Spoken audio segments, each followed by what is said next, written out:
this room is means something special to me, except for the people who are talking really loudly in the back there. I love everyone in this room except those people who are talking really loudly in the back room. There's a tall white guy, a little brown Filipino guy, another little brown Filipino guy, a half girl, and a Malaysian guy. Everyone else I love. But if they're quiet, I'll love them. Oh, Mike, I love you to death, man.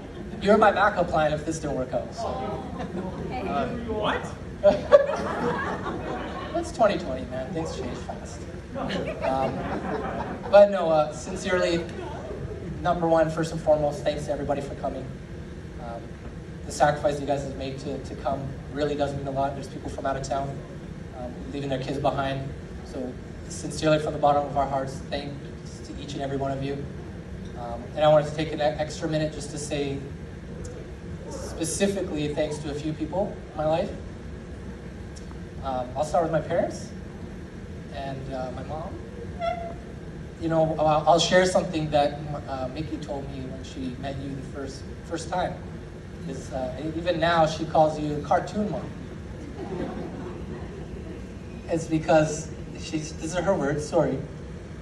But she says anytime she talks to you or anytime she interacts with you, you're not real. You're too nice. You're always smiling. You're like a stereotypical cartoon mom that they make in TV shows that don't exist that everyone wishes is the type of mom they had. So I wanted to share that with you today because it's 100% true. There's a lot of memories I have. Thank you, Mom. There's a lot of memories I have. You know, with Jamie, we talked about this recently. You know, for example, there was a few years in our lives where every Friday my mom would pick us up from school and we would go to McDonald's. And more so than eating at McDonald's and playing at the play place, it was just a time where, you know, me and my brother got to spend with my mom. It was really nice, and I'll remember that because it was her way of spoiling us. And when we came to this country, my dad worked so hard. You know, that was all that she could do. And so I will remember that for the rest of my life because, again, our parents do only the best that they can. And both of them have given me a fantastic example, and it's memories like that that I will carry with me. And hopefully we'll have another cartoon mom here to carry on your tradition. So thank you. I love you. And I already talked about my dad, and there's also a lot of stories, a lot of things that I would like to say to my dad. I would need an hour or a whole night to express, but you know, you shared a story tonight, Dad, but I will share a story about when we were kids. I remember very clearly because I was in grade 4, me and Jamie used to walk home from school every day, and you wouldn't come home every day, 7 days a week, until we watched our favorite cartoon, Bullwinkle and Rocky, which was about, remember this? Like 6:30, 7:30, something like that. The sun would be down, winter, summer. And my dad, he would drive us to school. He'd wake us up every morning. He would drive us to school every single morning, and he would not come home until the sun came down. And the happiest time as a kid was when we would hear my dad's special doorbell ring, which was 3 times, I still remember it. Ding, ding, ding. And me and my brother would race to the door. And we would attack him. And what would he do is he'd be dirty in his work, and hands would be dirty, and he'd bring home burgers, and we would sit and watch our cartoon, knowing how exhausted he is. And that's the example that I have for my kids. And thank you, Dad, for setting that example. And even now, there's a few funny stories, but you know, my dad is still, you know, running his plumbing business and has restaurants on the side and is doing so many things. And there's very few people in my life who's been attacked physically on my behalf. He's come to my defense many times, from drunks, from crazy ladies, from many people. So thanks, Dad, for defending my heart, my mind, and my body forever. So I have your back too, no matter what happens. Okay, so thank you, Dad. I love you very much. And then my best man, my brother. And you know, the previous happiest day in my life was when my brother got married, because I got to share in that special day. So I'm sorry you guys have been bumped to number 2. Sorry, Olivia and Jamie. I still love you guys, but actually number 3, because we've had a Texas ceremony, so that's number 2. then this is number one. Oh, come on now. Okay, I'll release the rankings on Monday. You can argue about it then. But yeah, Jamie, you've been, growing up, you shared that story today. I didn't save your life selfishly. I saved your life to save my life. Because I would not be the man I am today without my best friend. Again, just like the memories I have with Dad, a lot of the best memories I have in my life are with you. And times we pack up the van and go on family road trips, or the times that I mentioned at your wedding where, we would just be playing around with our friends in the backyard. And, I'm excited that now we get to share the rest of our lives together. We get to continue growing, and hopefully we have our children together. One of my prayers is that they grow up to be as close as you and I are. So I love you, and you are. I'm still wearing the watch you gave me. You can ask me. This is the only piece of jewelry that I wear. Oh yeah, okay, yeah. Oh, jeez, aside from my wedding ring. But I wear it and I love it because there's words inscribed that mean the most to me on this watch. And it's best man, best friend, best brother. You gave that to me at your wedding. And this is one of my cherished possessions because it reminds me of the relationship I have with you. So I love you very much.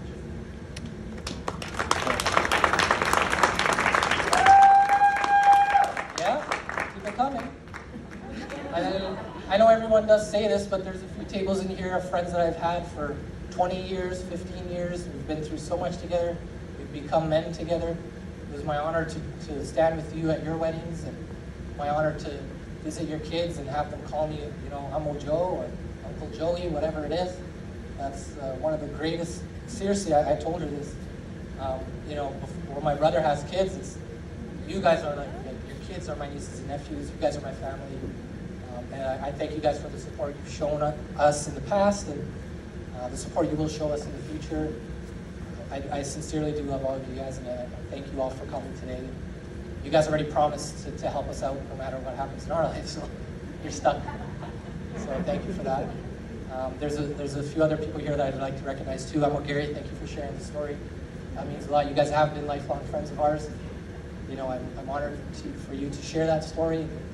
As funny as it was, but more so honored that we have long-term family friends like you, so thank you. And then Slayman, the handsome man, sitting next to my Uncle Gary and his mother Sonia, thank you very much. You've been one of my favorite, there's no other cousins from Syria, so Slayman, I can say this, Mitl Akhi Yani, he's been my favorite cousin a long time. I remember visiting them in Syria, and I still have a lot of memories. Slayman, remember when computers were just coming out and he was obsessed with Britney Spears? And the first time he used to show me like 3 a.m. in Syria, and they're building a... I'll shut up. But lots of good memories. But that was my first trip back to Syria, and I got to learn Arabic and experience the culture. And that again, thanks Dad for making that sacrifice to take your whole family over there. It taught me a lot. My Kanto Sonia, her beautiful daughter here today. Thanks again to all of you for coming. Sorry, my Kanto Treya as well. Thanks to you and her beautiful daughter. Even though my Sonia has another beautiful daughter, but everyone's beautiful. You too, Sammy. Wake up. Come on, wake up. John's also one of my oldest friends. We used to work together in BMO. Thanks for all your support. We've had a lot of conversations in the past. I beat you now. Your turn, buddy. Come on. He's been like my emotional support whenever you have crazy dates. Him and Prasanth. Actually, we always exchange stories back in the past. So thanks to you guys for coming as well. So this day with you here is a lot of fun. Rashid, you're one of my newest friends, and I appreciate the relationship we have. Thanks for coming. I'm on again. I met you through my brother, but we've got a lot of funny stories too. Crazy, weird sense of humor. It's hard to meet someone that matches my weirdness, so that's that guy there. And then Ben and Mary, again, new family members. Really appreciate you guys. Sincerely, I look at you guys the same as I see Jamie, so thank you. And again, to my family friends, I call them my family/friends. There's a couple tables here. Sylvia, my new sister, and my favorite cousin, second favorite. You guys gonna fight it out? Who's my favorite cousin? And my Uncle Asaf, too. One memory that I'll share about my Uncle Asaf here. Do you remember every Sunday, when we were kids, he used to pick us up, me and Jamie, and a couple of my uncles, and we used to go to Marlboro Mall movie theaters. And this guy, if you remember that, This the busiest guy in the world, but he always made time every Sunday. I could bank on it. And we would go to the movies. I remember watching Home Alone. I remember watching so many cool movies. Miss Doubtfire, that was another one. We had a lot of good times then. So a lot of love, a lot of memories in this room. And I really look forward to continuing that love and those memories that I shared with you all in the past and that we will share in the future. So thanks to you all. And Amolias, I didn't forget about you, man, but you were outside. I see you standing there. Thanks to you and our conversations and the advice you always give me. I always bank on that. So thank you. Love you all.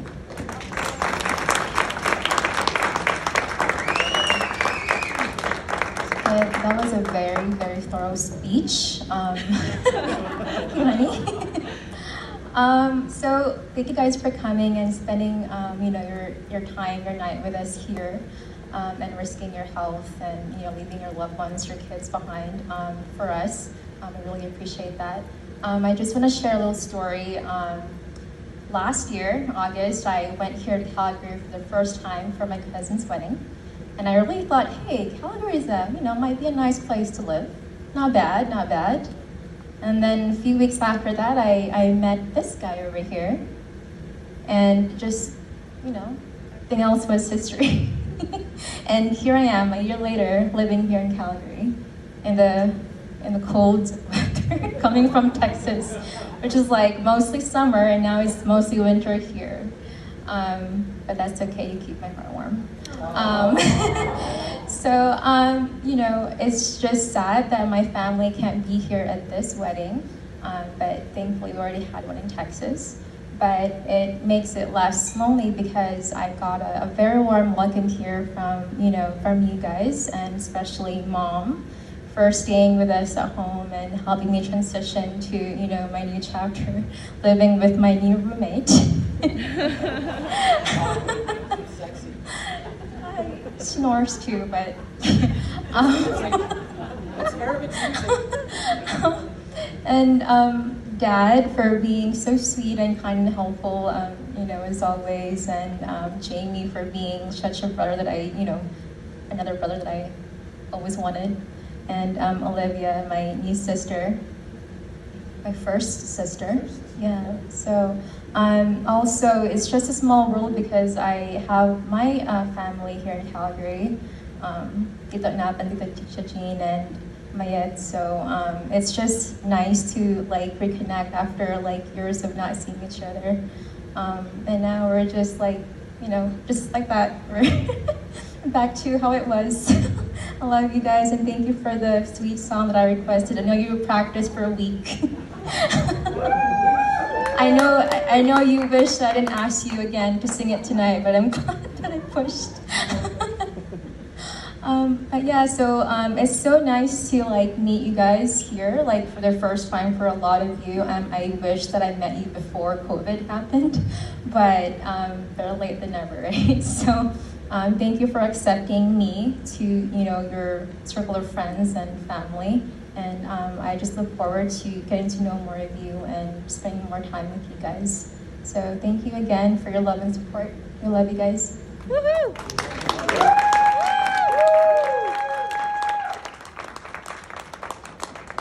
A reminder, order any drinks before 10, they're gonna stop. So have fun, everyone. Woo!